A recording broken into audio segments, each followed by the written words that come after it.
Hi friends, నా పేరు నరేష్. ఇవాళ ఒక ఇంట్రెస్టింగ్ టాపిక్ తోటి నేను వచ్చాను.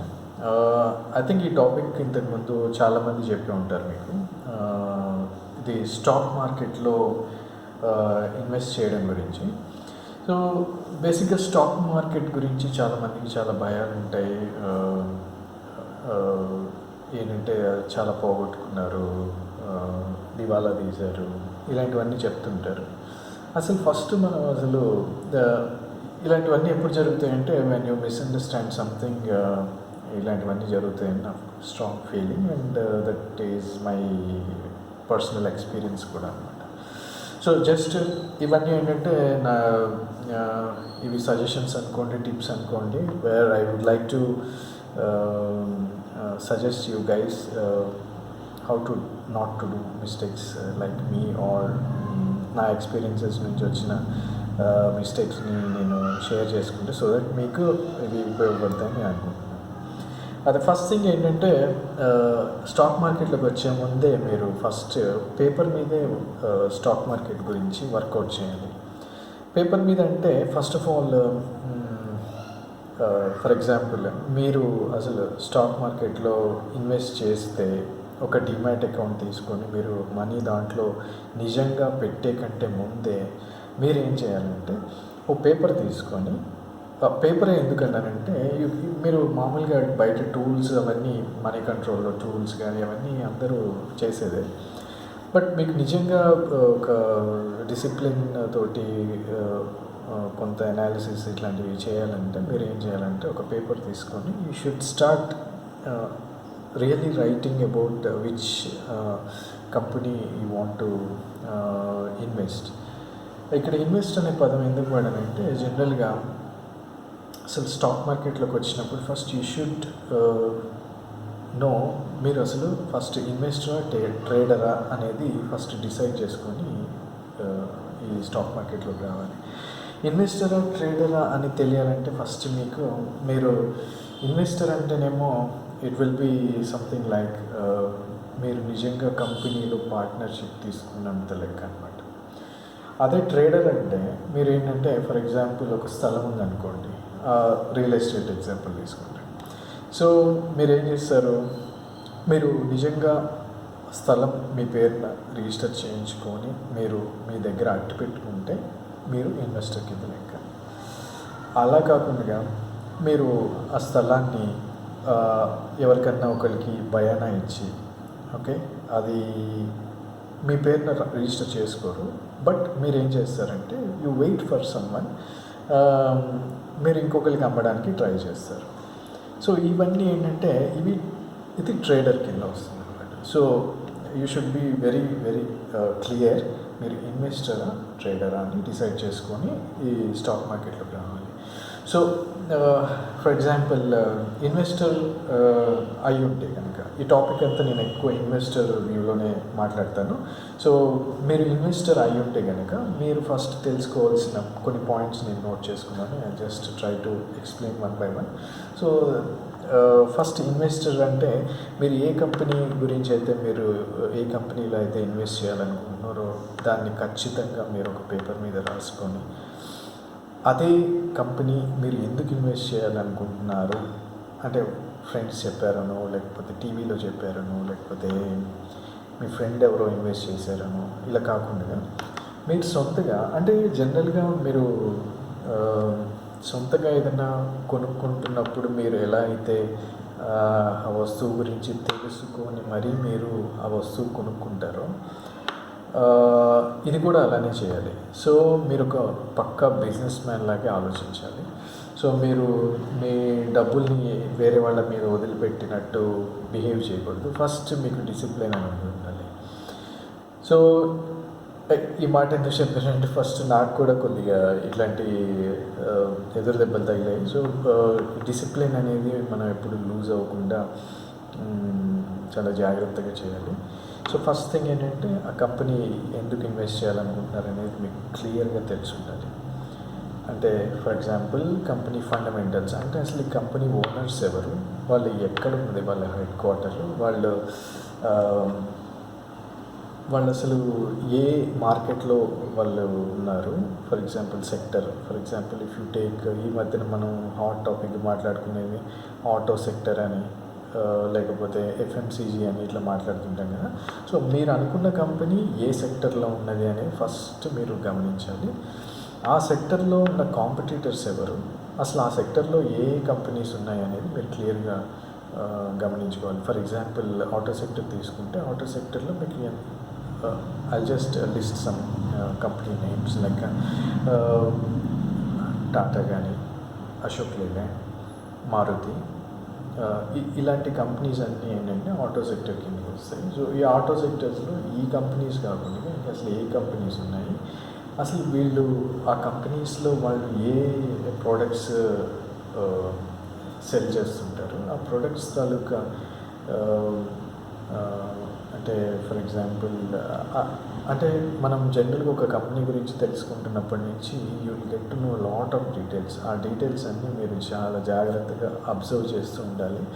డైలీ న్యూస్ పేపర్ డెఫినెట్గా ఫాలో అవుతుండాలి. న్యూస్ అయితే న్యూస్ పేపర్, లేకపోతే news channels, what ever it is, మీరు మీడియం ఏదైనా తీసుకోండి, బట్ మీరైతే కంపల్సరీగా మార్కెట్లో న్యూస్ని పక్కాగా ఫాలో అవ్వాలి.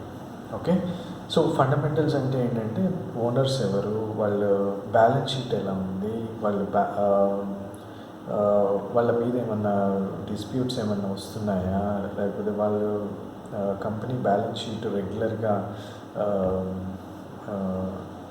ప్రాపర్గా వాళ్ళు పబ్లిష్ చేస్తున్నారా, పబ్లిష్ చేసిన డేటా ఎంతవరకు కరెక్ట్గా ఉంది. ఎంతవరకు కరెక్ట్ అంటే ఫర్ ఎగ్జాంపుల్ ఒక కంపెనీ ఉందనుకోండి, ఆ కంపెనీ ఎక్కడి నుంచో అప్పు తెచ్చుకుని ఉంటుంది. ఆ అప్పుని ప్రాపర్గా తీర్చగలుగుతున్నారా లేదా, అంటే క్వార్టర్ ఆన్ క్వార్టర్, అంటే ప్రతి 3 నెలలకు ఒకసారి దాన్ని ఒక క్వార్టర్ అంటూ, ఆ క్వార్టర్ ఆన్ క్వార్టర్ వాళ్ళు నిజంగా వాళ్ళు అప్పులు తీరుస్తున్నారా, అప్పులు తీర్చలేకపోతే ఎందుకు తీర్చలేకపోతున్నారు. సో ఇవన్నీ వస్తాయన్నమాట. సో ఇవన్నీ ఫండమెంటల్స్ కిందకి వస్తాయి. Then quarterly results. సో మీరు రెగ్యులర్గా ట్రాక్ చేయాల్సింది ఏంటంటే క్వార్టర్ ఆన్ క్వార్టర్, ప్రతి 3 నెలలకు ఒకసారి మీరు వాళ్ళ రిజల్ట్స్ ఎలా ఉన్నాయి ఏంటి, పోయిన క్వార్టర్ కంటే ఈ క్వార్టర్లో వాళ్ళు ఎలా పనిచేశారు, అంతకుముందు అదే క్వార్టర్లో for example April May June అనేది ఒక క్వార్టర్. ఏప్రిల్ మే జూన్ అనేది 2019లో రిజల్ట్స్ వచ్చినప్పుడు వాళ్ళ డేటా 2018లో ఏప్రిల్ మే జూన్ ఎలా ఉంది అనేది కంపేర్ చేస్తారు. సో దాన్ని year on year, quarter on quarter అని ఇట్లాంటి కొన్ని పదాలు వాడుతుంటారు. సో అవన్నీ మీరు బ్యాలెన్స్ షీట్ చూస్తే మీకు క్లారిటీ వస్తుంది. సో దెన్ క్వార్టర్లీ రిజల్ట్స్ మీరు పక్కగా ఫాలో అవుతూ ఉండాలి. దెన్ అసలు ఈ కంపెనీ ఎక్కడ పనిచేస్తుంది, ఏ సెక్టర్, ఇందాక మనం మాట్లాడుకున్నది, అండ్ ఆ సెక్టర్కి కావాల్సిన రా మెటీరియల్స్ కానీ, ఫర్ ఎగ్జాంపుల్ మళ్ళీ నేను ఆటో సెక్టర్ తీసుకుంటాను. ఆటో సెక్టర్కి కావాల్సిన రా మెటీరియల్స్ ఫర్ ఎగ్జాంపుల్ టైర్స్, లోపల టైర్స్ కానీ, దెన్ అల్యూమినియం, స్టీల్, దెన్ ఇలాంటివన్నీ ఏంటంటే ఆ కంపెనీ ఆటో సెక్టర్కి కావాల్సిన మేజర్ రా మెటీరియల్స్. ఈ రా మెటీరియల్స్ వల్ల ఈ కంపెనీకి ఉండే ఇంపాక్ట్ ఏంటి, ఇట్లాంటివన్నీ మీరు క్లియర్గా తెలుసుకుంటూ ఉండాలి.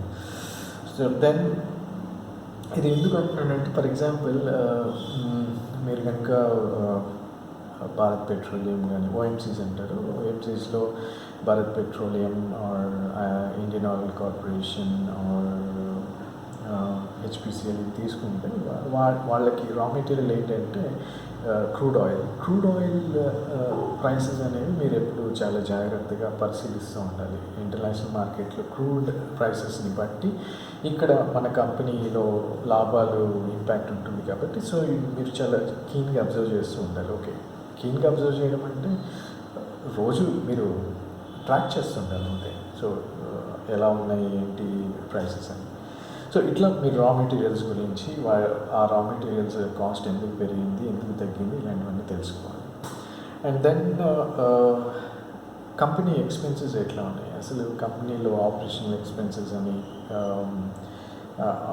ఆపరేషన్ ఆపెక్స్ క్యాపెక్స్ అంటారు. సో అవన్నీ ఎందుకు, ఎలా ఎలా ఉన్నాయి వాళ్ళ ఎక్స్పెన్సెస్, ఎక్కడ పెరిగాయి, అండ్ అవి కూడా తెలుసుకోవాలి. అండ్ కంపెనీ ఇచ్చే డివిడెండ్స్ ఎలా ఉన్నాయి అనేది కూడా తెలుసుకుంటూ ఉండాలి.